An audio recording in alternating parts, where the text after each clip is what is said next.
Athena tidak ditemukan di kuil penguasa cahaya, dan Qin Yichen tidak terlalu memikirkannya. Lagi pula, dengan kekuatan dewa utama Athena, tidak mungkin memiliki terlalu banyak masalah. Yang terpenting adalah jarang yang bisa diam. Qin Yichen memberikan tugas kepada Lin Yu dan Zhang Yun 3 atau 2 kali, dan kemudian melarikan diri ke Dark Cloud Starfield. Ini adalah bidang bintang pertama yang dimenangkan Qin Yichen dengan mengandalkan kekuatan kuil penguasa cahaya. Setelah lebih dari 1 tahun pemeliharaan, itu menjadi sangat aman. Setelah memasuki wilayah bintang awan gelap, hal pertama yang dilakukan Qin Yichen adalah menghubungi Lin Bai. Tentu saja bukan untuk bersenang-senang, tapi untuk menghapus tanda yang ditinggalkan Athena di tubuhnya. Selama tahun ini, Qin Yichen tidak tahu bagaimana dia selamat, bagaimana dia terbiasa dengan hari-hari ketika Athena diam-diam mengikuti. Ini hanya mimpi buruk. Jika itu gadis lain, Qin Yichen tidak akan terlalu gugup, tetapi akan menganggapnya menarik.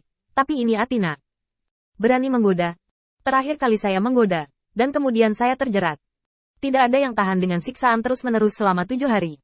Qin Yichen tidak ingin memprovokasi Athena sama sekali. Anda tidak bisa menggoda, atau memprovokasi, apalagi meledakkan diri. Aku hanya bisa melihatnya sebagai vas. Tidak apa-apa jika jelek, setidaknya aku tidak tega. Tapi Athena, setelah 1 tahun, menjadi semakin nekat, dan terkadang menyelinap tanpa mengenakan banyak pakaian. Qin Yichen, Yan Fu, seperti itu tidak tahan, terlalu tersiksa. Tepat setelah memasuki bidang bintang awan yang menelan, Qin Yichen memandang Lin Bai yang terlambat. Bagaimana semuanya siap? Lin Bai mengangguk setuju. Sudah lama siap, tinggal menunggu kesempatan. Qin Yichen mengangguk. Dan pada saat berikutnya, dia berteleportasi langsung ke lingkaran sihir yang telah diatur Lin Bai sejak lama. Saat kekuatan iman yang agung mengamuk di seluruh tubuhnya, sebuah titik cahaya kecil terlepas dari punggung Qin Yichen. Sepertinya Zeus. Memberikannya kepada Athena oleh Zeus secara nominal merupakan sarana untuk melindungi dirinya sendiri. Tetapi pada kenyataannya, bagaimana mungkin dia tidak bergerak sedikit pun? Potensi kuil penguasa cahaya sebagian telah terungkap di depan Olympus, dan dia telah mengalahkan serangan Lu dengan kekuatannya sendiri, yang semuanya jatuh di mata Zeus. Cara yang diberikan kepada Athena, meskipun ada juga peran melindungi Qin Yichen, peran pengawasan juga bisa dilakukan. Setidaknya, setelah Qin Yichen melihat kesadaran Zeus, dia yakin bahwa kekhawatirannya benar. Tekanan besar yang akrab membuat kekuatan keyakinan Qin Yichen yang disiapkan dengan hati-hati hanya bergoyang seperti siput, dan tidak ada rasa fleksibilitas sama sekali. Qin Yichen menatap hantu Zeus di atas kepalanya, wajahnya sedikit serius. Katakan padaku, berapa banyak informasi yang telah kamu kirim kembali? Aku hanya pantas diawasi olehmu di kuil Tuhan. Hantu Zeus tidak menanggapi kata-kata Qin Yichen, tetapi hanya menundukkan kepalanya dalam diam. Qin Yichen sedikit mengernyit. Jika hantu itu tidak sadar, maka keberadaannya sebenarnya hanya untuk melindungi dirinya sendiri, agar Athena bisa menemukan posisinya kapan saja, di mana saja. Sekarang bayangan virtual tidak menjawab, dan tidak melawan sama sekali. Pikiran Qin Yichen bergerak, dan lingkaran sihir yang terkubur di bawah tanah tiba-tiba mempercepat operasinya. Dengan bantuan lingkaran sihir, kekuatan kepercayaan berputar lagi, melucuti hantu Zeus dari tubuhnya sedikit demi sedikit. Tiba-tiba, kekuatan yang sangat kuat ditekan. Qin Yichen belum pernah mengalami kekuatan yang begitu kuat. Tubuhnya tidak tahan, dan seteguk darah menyembur keluar. Dalam kegelapan, hantu itu sepertinya dipanggil, dan dia akhirnya membuka matanya. Meskipun jaraknya tidak diketahui, Zeus masih merasakan hantu ini. Keduanya saling memandang. Angin. Jauh di tengah-tengah Olympus, Zeus duduk di singgasananya dan menghela napas dalam-dalam. Meskipun jauh, jika dia mau, dia masih bisa memusnahkan angin. Tapi pada akhirnya, itu tak tertahankan. Melihat pemandangan saat ini di aula, kecuali Athena, yang belum tiba, perubahan ke-11 dewa utama sangat besar. Mereka sekarang tertarik untuk menasihati dan menjelaskan pendapat mereka sendiri kepada Zeus. Terutama di bawah bimbingan angin, di awal, metode sempurna, yang didukung oleh Zeus, memungkinkan dewa-dewa utama ini melepaskan tangan dan kaki mereka. Dipimpin oleh dewa utama, sekelompok dewa liar, yang melekat pada kuil dewa utama, telah banyak aktif. Selama tahun ini, Zeus sibuk dan bahagia.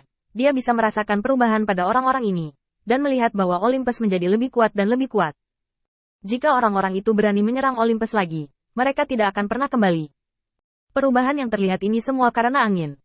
Sekarang, Feng ingin melepaskan hantu yang melindunginya dari tubuhnya, yang tidak diragukan lagi merupakan berita buruk bagi Zeus. Artinya pelindung itu akan terpisah darinya. Menutup matanya, Zeus menekankan tangannya pada dewa-dewa utama, dan semua orang terdiam. Di aula, hanya ada suara Zeus. Feng, aku tidak menyangka akan ditemukan olehmu.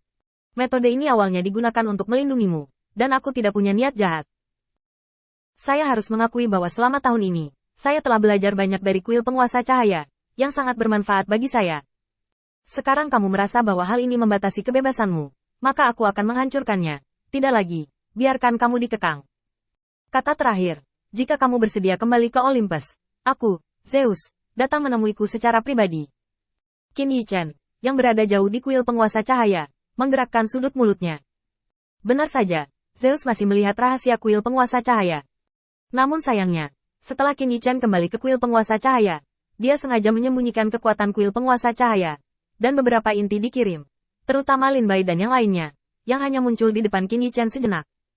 Setelah berpura-pura menjadi menteri yang layak begitu lama, dia tidak pernah mengatakan sepatah kata pun tentang Zeus dan Olympus. Mengangkat tangannya untuk menyeka darah dari mulutnya, Qin Yichen mengangkat kepalanya dengan kemarahan di matanya. Hari ini, mau atau tidak, kamu harus turun dariku. Langit dan bumi adalah sangkar, dan orang-orang biasa seperti bunga api. Dalam kegelapan ini, carilah secercah cahaya. Orang-orang percaya dari kuil penguasa cahaya mematuhi perintah. Hari ini, bantu aku mengusir hantu Zeus. Langit tak berujung miau-miau, berkelap-kelip dengan bintang-bintang kecil, yang dikirim oleh para penganut kuil penguasa cahaya, kekuatan iman. Bersenandung. Saat Qin Yichen mengangkat kepalanya, kekuatan iman yang hampir memenuhi seluruh langit mengalir ke tubuh Qin Yichen. Cahaya putih yang seharusnya menyilaukan berubah menjadi putih susu pada saat ini, cerah, tetapi tidak menyilaukan. Di tubuh Qin Yichen, pola yang tak terhitung jumlahnya muncul satu persatu, termasuk bunga aneh yang mekar saat Zhang Yun menjadi kuil penguasa cahaya, bunga di dahi Zhao Wuling, dan pohon cemara Sai Lao.